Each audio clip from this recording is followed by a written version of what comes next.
कहां तक कर लिया हमने last? Change in internal energy, फटाफट रिवाइज कर लेते हैं फिर आगे बढ़ते हैं। तनिष बता दें बेटा वर्क डन का फॉर्मूला। वहीं खड़ा रहेगा, मतलब 25 25 आगे बढ़ेगा नहीं बढ़ेगा? है जी, मैं क्या जा इस पर रिवाइज करने की जरूरत नहीं है लाला। हाँ पीडीवी यार, हल्का सा भी ध्यान रखोगे तो पीडब्ल्यू आपका पीडीवी इज वर्क डन। ठीक है, आप बताएंगे इंटरनल एनर्जी स्टेट फंक्शन है या पाथ फंक्शन है? आप बताएं। स्टेट फंक्शन सही है। वो कैसे है मैं, आप बताएंगे स्टेट फंक्शन कैसे है? वो सिर्फ टेम्परेचर पर डिपेंड करती है, आइडियल गैस टेम्परेचर पर डिपेंड करती है, और एक पॉइंट का टेम्परेचर आपके किस पाथ से गया है उस पर डिपेंड नहीं करता, वो तो वहीं पॉइंट पे डिपेंड करता है। ठीक है, वर्क डन आप बताएंगे छवि, वर्क डन जो है वो स्टेट फंक्शन है कि पाथ फंक्शन है? पाथ पे डिपेंड करता है आपका वर्क डन। ठीक है, आप बताएंगे फर्स्ट लॉ ऑफ थर्मोडायनेमिक्स क्या है? फर्स्ट लॉ ऑफ थर्मोडायनेमिक्स और कौन बताएगा? बताएं।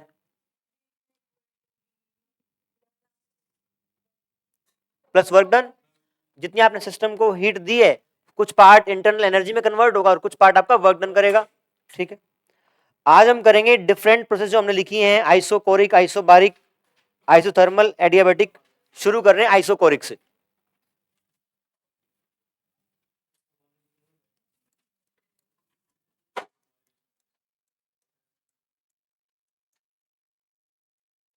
आवाज नहीं करेंगे।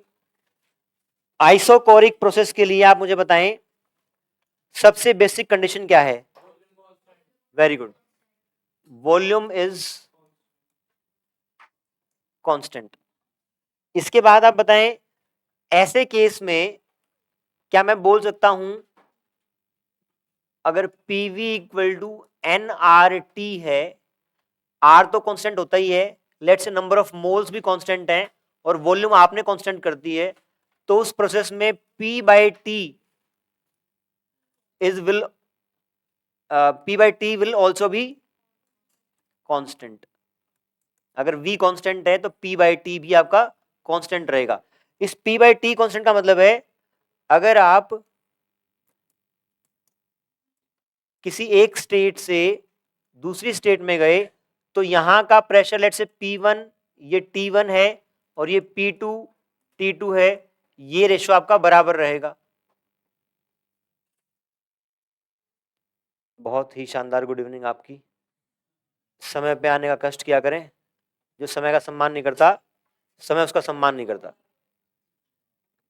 P1/T1 इक्वल टू P2/T2, ये इसका मतलब है कि इन दोनों का रेशो आपका सेम रहेगा। ठीक, इस केस में आप बताएं जब वॉल्यूम कांस्टेंट है तो वर्क डन कितना होगा? आप सब केसेस में सिस्टम वही लेंगे, एक कंटेनर है उसका वॉल्यूम फिक्स है, ढक्कन बंद है,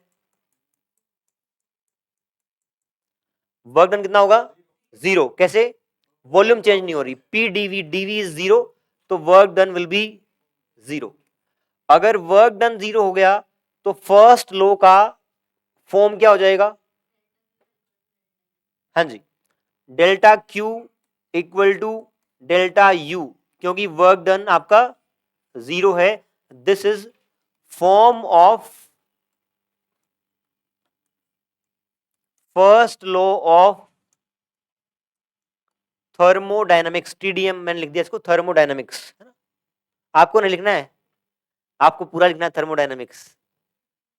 ठीक है, इसके बाद अगर मैं यहां पर पीवी डायग्राम बनाऊं इसके लिए, PV diagram for isochoric process, तो उस ग्राफ की शेप कैसी आएगी? Straight line parallel to this axis, क्योंकि यहां पे वॉल्यूम कांस्टेंट रहनी है। ठीक है, इसमें इसका स्लोप कितना आएगा? Slope of this line is, बताएं।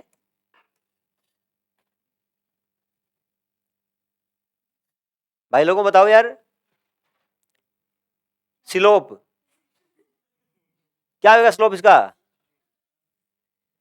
स्लोप होता है आपका टेन थीटा, जो आपकी लाइन का एंगल है उसका टेन ले लो। हाँ जी, हाँ, नॉट डिफाइंड या इन्फिनिटी? इन्फिनिटी आपका 90 डिग्री हो गया एंगल इसका। अगर देखो, अगर लाइन ऐसे होती तो स्लोप जीरो होता, क्योंकि टेन जीरो इज जीरो। अगर बढ़ेगा एंगल 45 होता तो स्लोप 1 होता, टेन 45। यहाँ पे 90 है, टेन 90 इज इन्फिनिटी, स्लोप यहाँ पे इन्फिनिटी होगा। ये सारे स्टेप आप नंबर वाइज कर लें, 1 2 3 4 और 5 6, 6 पॉइंट हमने इस केस में किए हैं।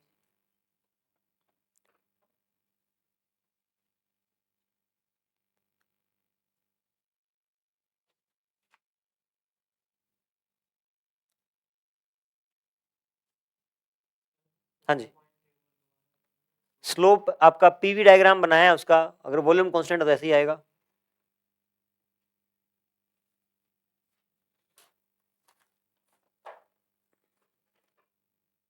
डन।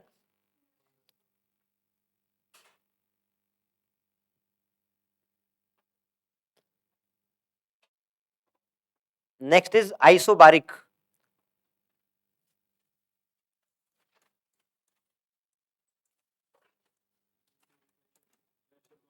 सबसे पहला पॉइंट, प्रेशर कांस्टेंट है। अगर प्रेशर कांस्टेंट है तो क्या V बाई टी भी कांस्टेंट हो जाएगा? V बाई टी भी कांस्टेंट हो जाएगा। इस केस में वर्क डन का फॉर्मूला क्या बनेगा?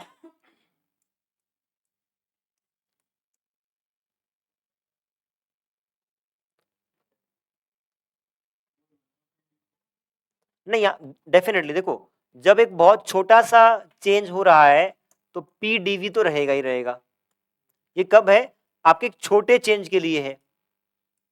इस केस में अगर मैं ग्राफ बनाऊं, पीवी ग्राफ, तो वो कैसा बनेगा?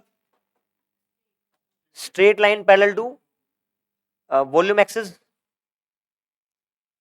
Let's say this is V1, ये V2 है, तो work done is area under, एक बार तालियां बजाएं इनके लिए। आप, स्वागत है आपका, स्थान ग्रहण करें।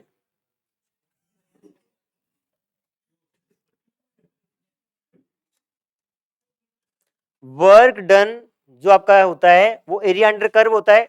यहां पे ये प्रेशर, लेट से कोई भी प्रेशर यहाँ पे पी नॉट है, या जनरल आप पी बोल दें, तो work done is simply P not V2 minus V1, क्योंकि ये लेंथ आपकी V2 माइनस V1 होगी और ये आपकी P है, मल्टीप्लाई किया सिंपल।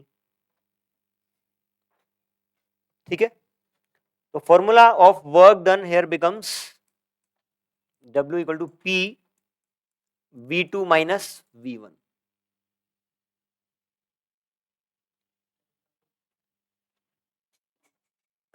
क्या इसी वर्क डन को मैं लिख सकता हूं NR T2 minus T1?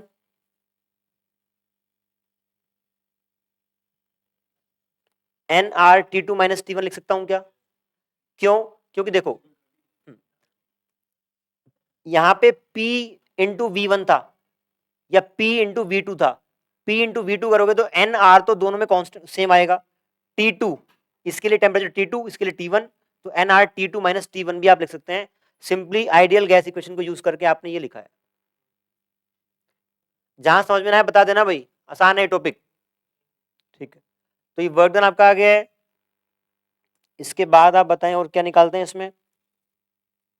First law of thermodynamics की का एक्सप्रेशन कितना बन जाए, कैसा बन जाएगा? अच्छा, इसमें एक काम और करो, क्वेश्चन पॉइंट 4, इंटरनल एनर्जी का चेंज हमेशा कैसा रहेगा? N CV delta T. ये बताया था ना, डेल्टा यू हमेशा आपका एक्सप्रेशन यही बनेगा। तो जो फर्स्ट लॉ ऑफ थर्मोडायनेमिक्स है उसका फॉर्मूला हो जाएगा delta Q equal to NCV delta T, delta U की जगह, और work done is P V2 minus V1।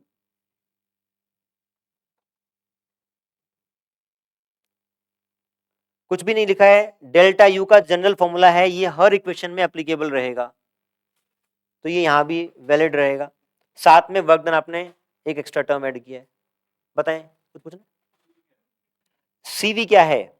CV is specific heat capacity at constant volume. ठीक। अब एक बात बताएं, अगर ये प्रोसेस आइसोबारिक है, आइसोबारिक प्रोसेस कुछ इस तरीके से हुई होगी कि आपका एक मूवेबल पिस्टन रहा होगा, यहां से आपने डी क्यू हीट दी है, उसके कारण से D you internal energy change हुई आपकी, और इसने वर्क डन कर दिया कुछ, तो डी डब्ल्यू या डब्ल्यू आप जो भी बोले।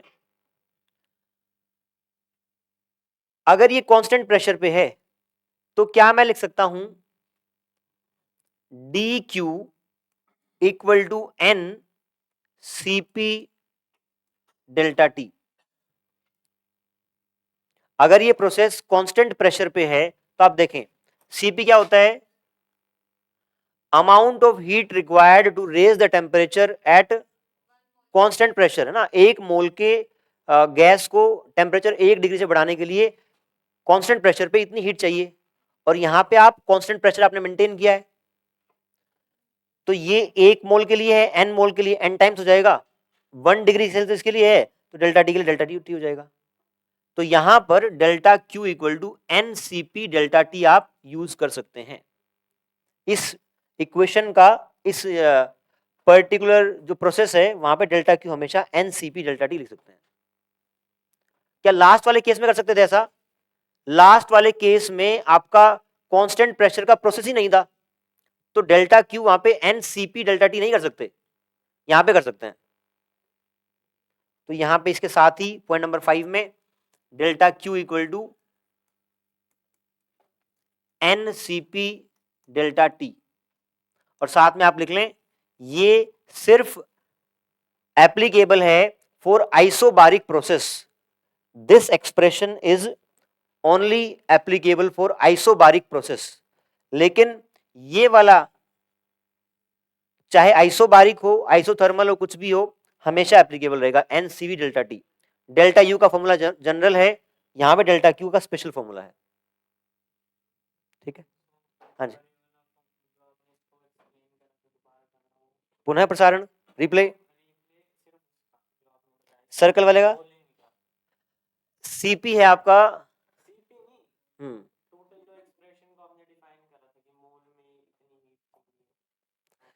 सीपी आप डिफाइन करो पहले। तो यहाँ पे कांस्टेंट प्रेशर है, ठीक है। तो कांस्टेंट प्रेशर पे 1 मोल को 1 डिग्री से ऊपर उठाने के लिए सीपी हीट की रिक्वायरमेंट होती है। ये क्या है? हुक्स लॉ है, ओम्स लॉ है। अबे बताऊं, चलो बताता हूं भाई। 1 मोल को 1 डिग्री सेल्सियस से एट कांस्टेंट प्रेशर 1 मोल को 1 डिग्री सेल्सियस से बढ़ाने के लिए सीपी हीट की रिक्वायरमेंट है। ठीक है, अगर एन मोल हो गए तो इतनी हीट देनी पड़ेगी।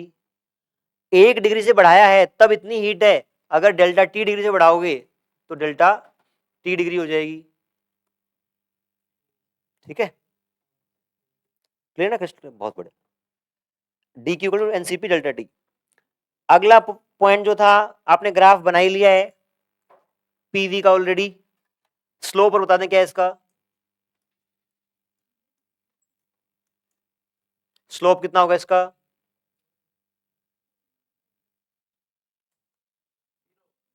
जीरो होगा, है ना। आपकी इस लाइन का कोई भी एंगल नहीं है, जीरो एंगल है, टेन जीरो जीरो, तो स्लोप इज जीरो।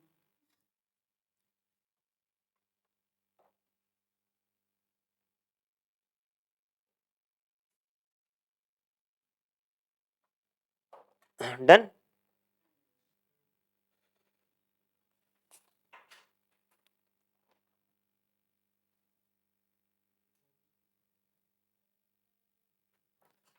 तनिष ध्यान दें, छूट जाएगा कुछ। बढ़ा के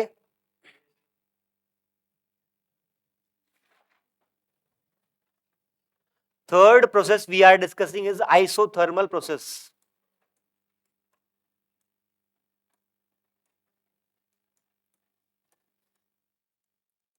तनिष बताओ क्या होती है ये प्रोसेस? जिसमें टेम्परेचर कांस्टेंट हो। बहुत बढ़िया। इसी को यूज करके हम एक और चीज बता सकते हैं। बताओ क्या कांस्टेंट होगा एक और?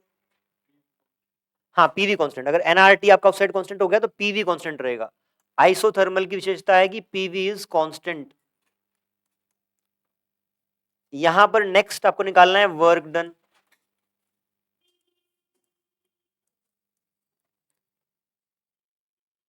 या वर्क डन से भी पहले अगर आप पीवी ग्राफ बनाएं तो आप बताएं आइसोथर्मल प्रोसेस के लिए पीवी ग्राफ कैसा बनेगा? लगाएं दिमाग। स्ट्रेट लाइन बता रहे हैं हम आप, बीच में ऐसे स्ट्रेट लाइन, रेक्टेंगुलर हाइपरबोला। भाई साहब नहीं, पहले अपने दिमाग से बताओ कैसा भी शेप बनाओ, उसका बनाओ यार। दिखाएं। नहीं ऐसे नहीं यार। देखो अगर कोई आपको एक्सप्रेशन दे दिया जाए तो आप क्या करते हैं, पहले पी की कुछ वैल्यू ले लो, है ना। वहां पे वी कितना आएगा, जैसे यहां बोला है पीवी इक्वल टू कॉन्स्टेंट है, आप अपनी मन मर्जी से पीवी इक्वल टू 8 ले लिया, कॉन्स्टेंट है ना 8 है। अब पी की एक कोई भी वैल्यू ले लो, पी इज 1, तो वी कितना होगा? पी कितना होगा? 8 होगा। अगर पी 2 हो जाए तो वी कितना होगा? 4। पी 4 हो जाए तो क्या पी बढ़ने से वी घट रहा है? ये आपका ग्राफ हाइपरबोला का ग्राफ है और ये ऐसे होता है, ठीक है। लेट से ये पॉइंट 1 है, ये पॉइंट 2 है। अगर आपको पॉइंट 1 से 2 तक का वर्क डन निकालना है तो बताएं कैसे निकालेंगे? Area under curve. Area under curve निकालेंगे तो आपको इंटीग्रेट करना पड़ेगा, क्योंकि स्ट्रेट लाइन तो है नहीं कि एरिया निकालना आसान हो। तो यहां पे D W is P D V, आपको इंटीग्रेट करना पड़ेगा। एरिया अंडर कर्व निकालने के लिए इंटीग्रेट करना पड़ेगा। और जब भी इंटीग्रेट करते हैं, जिसके रिस्पेक्ट में इंटीग्रेट करते हैं उसी के फॉर्म में आपके पास प्रेशर भी अवेलेबल होना चाहिए। क्योंकि जब भी आपने इंटीग्रेशन किया है, for example x square dx का इंटीग्रेशन किया है, तो ये आपका वेरिएबल है जिसके रिस्पेक्ट में आप इंटीग्रेट करते हैं, तो वो x का ही तो फंक्शन है। तो यहां पे यहां dv लिखा हुआ है, तो प्रेशर को भी आपको वॉल्यूम के टर्म्स में लिखना पड़ेगा। उसके लिए क्या करेंगे, आपके पास एक्सप्रेशन है available pv equal to N R T. तो p को मैं लिख दूं p is equal to N R T by v। Isothermal है तो टेम्परेचर कांस्टेंट है, r कांस्टेंट है, n कांस्टेंट है, एक ही वेरिएबल है v। तो pressure in terms of v आपने निकाल लिया, यहां पुट किया N R T v dv dw। ये आपके छोटे से स्टेप का वर्क डन है। इंटीग्रेट करेंगे फ्रॉम पॉइंट 1 to 2, तो ये वर्क डन आ जाएगा। एन आर टी बाहर कॉमन आएगा, dv बाय v का integration from v1 to v2। अभी तक हमने इंटीग्रेशन दो तरीके का देखा है। अगर ऐसा हो तो आप बोल देते हैं एक्स क्यूब बाय 3 हो जाएगा। अगर ऐसा होगी साइन टी डी टी, इसका इंटीग्रेशन कितना होता है? Very good, minus cos t. सबको पता है point? Simple simple differentiation integration आपको पता होना चाहिए, ऐसे एक्सप्रेशन का साइन को साइन का। ये अभी तक आपके सिलेबस में पहली बार आया है ऐसा इंटीग्रेशन, इसको याद रखेंगे आज के बाद। अगर कभी भी आ जाए इंटीग्रेशन dx बाय एक्स, ये होता है ln x log x, ln x या log x एक अपने आप में फंक्शन है, जैसे आप बोलते हैं ना sin x है, ऐसे ही ln x भी एक फंक्शन है। इसमें एक बेस होता है, यहां पे जो बेस है वो e है, और e एक कांस्टेंट होता है, e की वैल्यू होती है 2.7। डिटेल में जाने की जरूरत नहीं है क्योंकि बहुत जगह कहीं यूज होता नहीं है, एक आध चैप्टर में आएगा, तो आप सिंपली ये मान लें जैसे एक sin x फंक्शन होता है ऐसे ही ln x भी फंक्शन होता है। पर हाँ, ln के log की वैरायटी होती है बेस के आधार पे। एक आपका बेस e होता है, अगर इसका बेस 10 हो तो आप इसको जनरली log 10x लिखते हैं। इसको रहने दें आप, है ना, ये काम में आता नहीं है, इसको याद रखें। इसका इंटीग्रेशन ln x होगा, ठीक है। ln x का फंक्शन कैसा होता है, y x, अगर मेरे पास फंक्शन है y equal to ln x, तो ये फंक्शन आपका ऐसा रहता है। इसका मतलब अगर पहली बात तो x की सिर्फ पॉजिटिव वैल्यूज हो सकती हैं, आप देखें इस साइड मैंने ग्राफ नहीं बनाया है, तो x की सिर्फ पॉजिटिव वैल्यूज पॉसिबल हैं। जब x की वैल्यू 0 के बहुत करीब होगी तो जो आउटपुट आएगा वो माइनस इन्फिनिटी आएगा। जब x की वैल्यू 1 होगी तब ये आउटपुट 0 आता है, और जब 1 से बड़ी होगी तो ये आउटपुट फिर आपका पॉजिटिव आता है। क्लियर है? नहीं है क्लियर? क्लियर करने लायक कुछ बात नहीं है, एक फंक्शन है, पॉइंट्स नोट करने, फटाफट करें। हाँ, याद रख ले तो अच्छा रहेगा।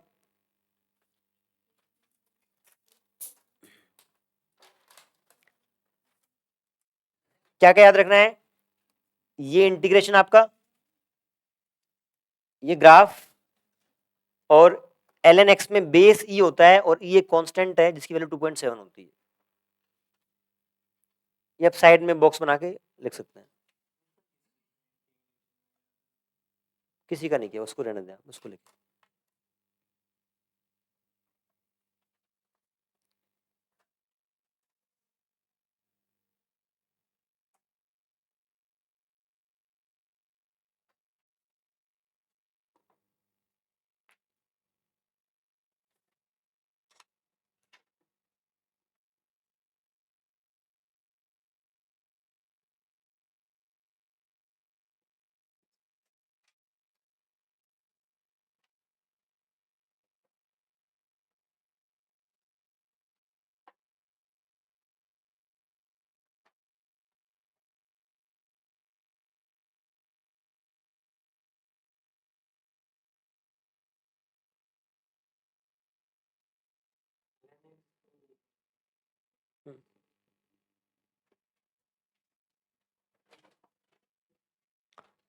हाँ जी बच्चों, आगे बढ़े।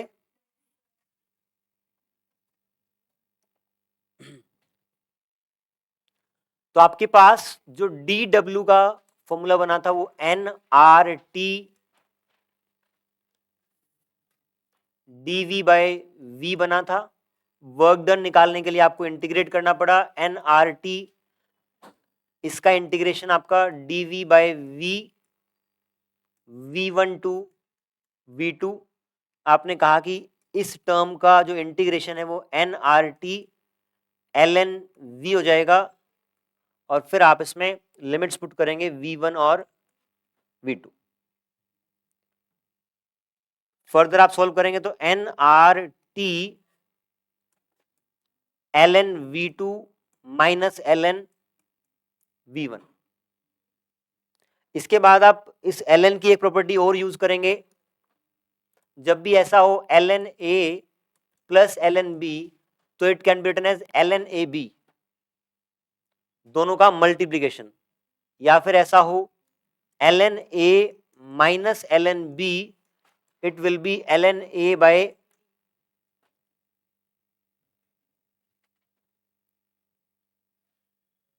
और एक प्रॉपर्टी और भी नोट कर लेंगे, अगर कहीं पे ऐसा हो ln a की पावर 2, तो ये पावर बाहर आके मल्टीप्लाई हो सकती है 2 ln a, मतलब ये पावर कुछ भी रहेगी तो वो बाहर आ जाएगी। ln a की पावर n है तो ये n ln a बन जाएगा।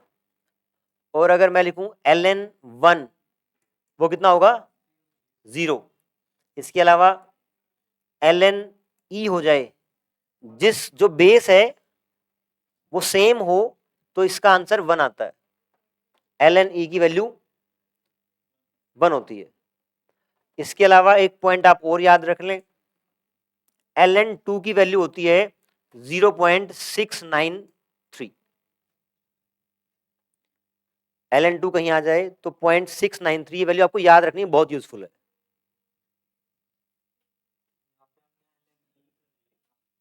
ln जब भी लिखते हैं यहां पे, जब भी ln लिखेंगे उसका बेस e होता है, अंडरस्टूड है। ये बेस नहीं है, बेस तो यहां पे है, ये जो ये नंबर था उसकी जगह e आ जाए तब वो 1 होता है।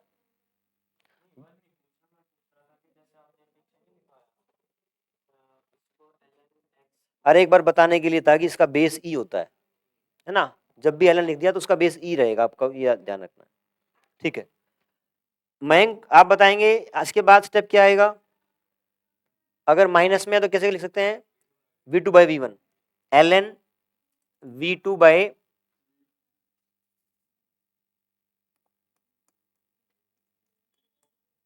ये आपके वर्क डन का एक्सप्रेशन बन गया। अभी तक जो भी प्रोसेस करी हैं उसमें सबसे डिफिकल्ट वर्क डन का फॉर्मूला इसी का है।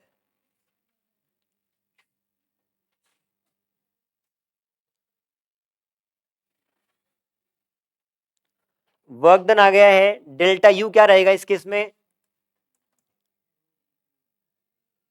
आइसोथर्मल प्रोसेस में delta U will be 0।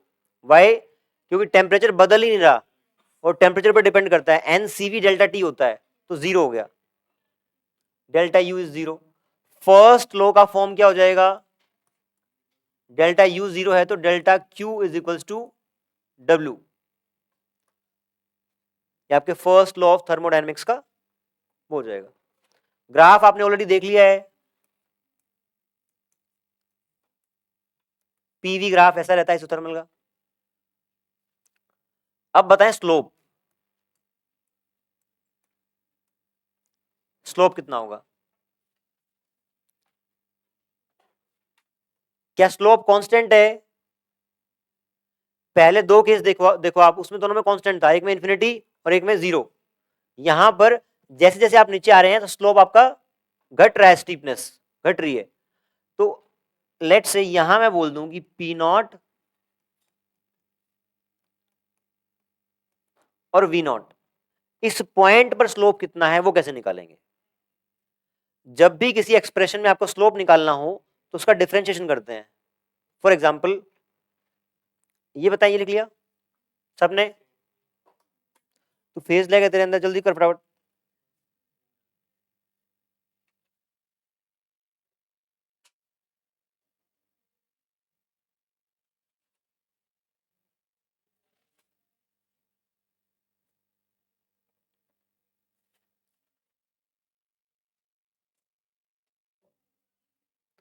Note कर लेना किसी से।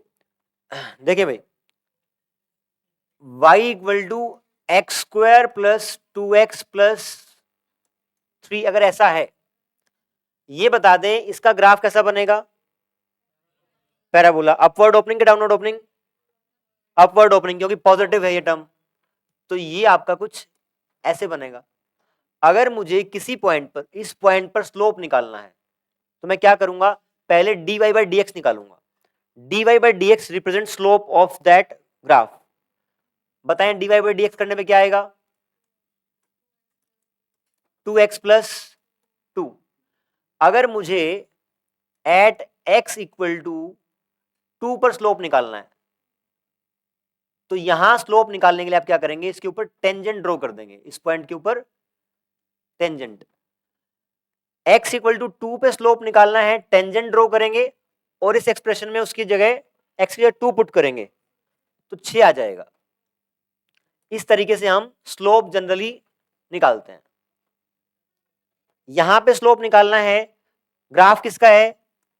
p वर्सेस v का। तो slope is given by dp by dv। इस केस में मुझे पता होना चाहिए p as a function of v। सुनिए ध्यान से, जब आपको डिफरेंशिएट करना है y को विद रिस्पेक्ट टू x, उस केस में आपको y as a function of x पता होना चाहिए। अगर यहां पे आपको डिफरेंशिएट करना है p को विद रिस्पेक्ट टू v, तो आपको p as a function of v पता होना चाहिए। यहां पे आपने कहा कि pv equal to some constant है, कोई कांस्टेंट है, तो p can be written as k by v। अगर आइसोथर्मल में pv कांस्टेंट रहता है तो आप लिख सकते हैं p equal to k by v।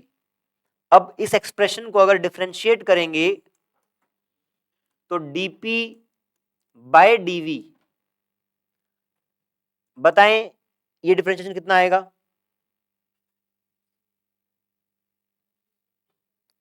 अगर p equal to k by v है तो इसको डिफरेंशिएट करने पे क्या बनेगा?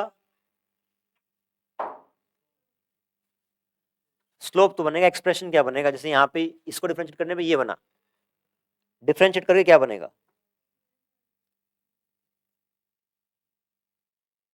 देख लें।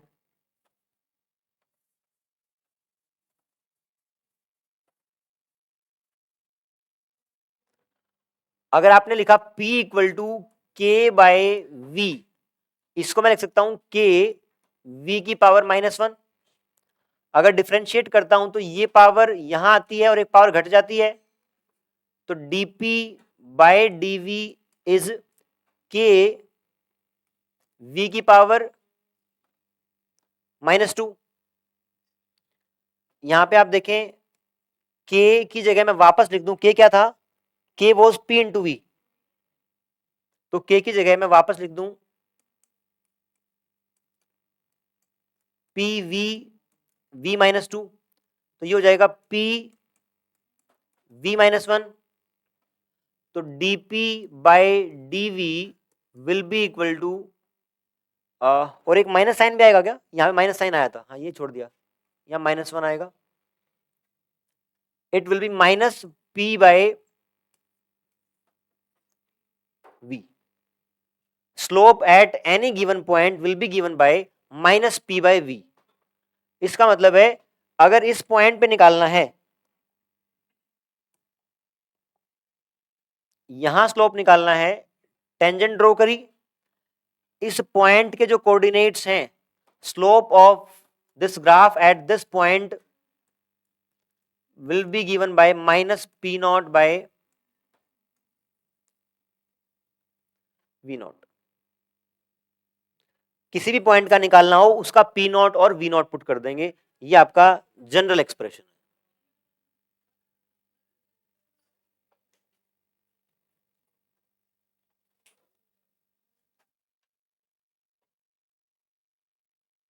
डन। अभी तक हमने जो 3 पार्ट किए हैं तीनों कंपेयर करते हैं एक बार।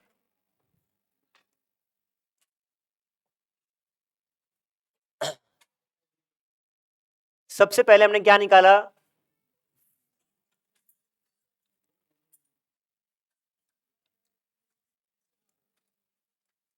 आइसोकोरिक,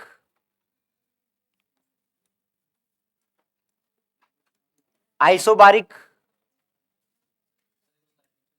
एक मिनट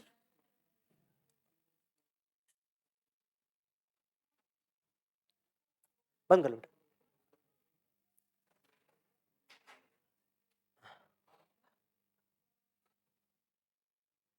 सीधे बैठ जाए।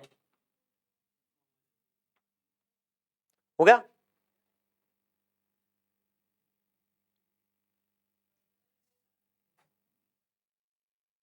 किसका मैसेज आया? मार मार। 5 के बाद 6 के बाद जो एक्स्ट्रा क्लास लगाने लगाए।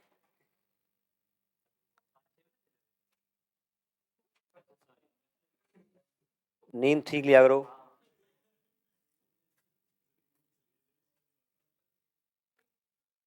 अनिकेत तू भी ठीक नींद लिया कर।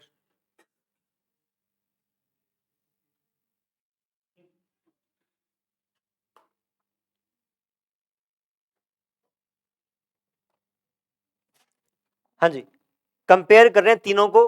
आइसोबारिक आइसोकोरिक में सबसे पहले क्या कंडीशन है? v कांस्टेंट है। यहां क्या कांस्टेंट है? प्रेशर और टेम्परेचर कांस्टेंट है। इसी पॉइंट को यूज करके सेकंड पॉइंट बनता है, अगर वॉल्यूम कांस्टेंट है तो P बाय T कांस्टेंट है, प्रेशर कांस्टेंट है तो V बाय T कांस्टेंट रहेगा, और यहां पे PV कांस्टेंट रहेगा। इसके बाद तीनों का ग्राफ बना लें एक बार, पीवी डायग्राम। आइसोकोरिक, आइसोबारिक और आइसोथर्मल।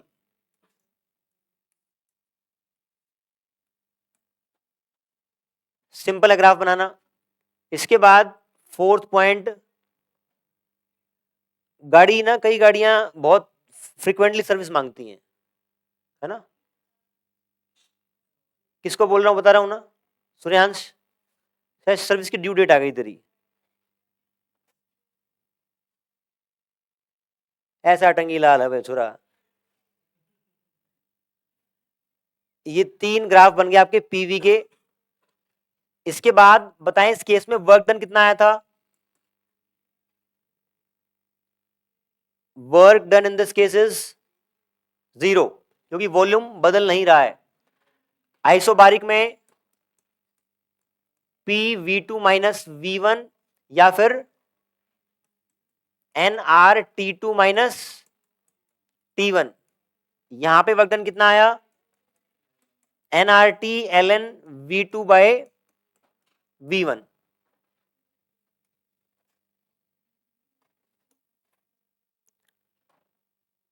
इस केस में आप बताएं डेल्टा U कितना आएगा। डेल्टा U पे यहां पे कमेंट करने की जरूरत नहीं है, वर्क डन आपका, तो delta Q equal to delta U ऐसा बोल सकते हैं आप, क्योंकि वर्क डन 0 है ना। पहले लो का ये फॉर्म बन जाएगा। यहां पर डेल्टा Q को आप NCP डेल्टा T लिख सकते हैं, और जो फॉर्म बन जाएगा फर्स्ट लो का, it will be NCP delta T equal to NCV delta T plus PV2 minus V1। बताइए पॉइंट क्लियर है क्या। फर्स्ट लो का फॉर्म ऐसा बन जाएगा इस केस में, क्योंकि delta Q is NCP delta T, और हाँ NCP delta T equal to delta U plus work done. इस केस में आप बताएं डेल्टा, अगर वर्क डन निकाल लिया है आइसोथर्मल, डेल्टा U 0 रहेगा। डेल्टा U 0 रहेगा तो फर्स्ट लॉ बन जाएगा delta Q equal to work done. ठीक है, इस केस में स्लोप कितना होगा,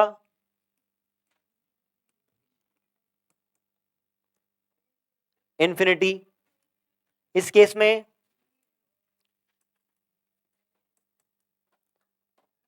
और इस केस में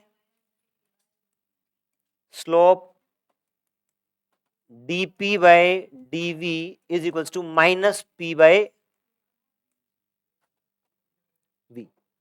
हमने 3 प्रोसेस पैरेलल में कंपेयर करी हैं, एक बच गई आपकी एडियाबैटिक, कल उसको करेंगे, और फिर आप चारों को कंपेयर करके देखेंगे तो पूरा चैप्टर आपका एक पेज पे कवर हो जाएगा। Thank you.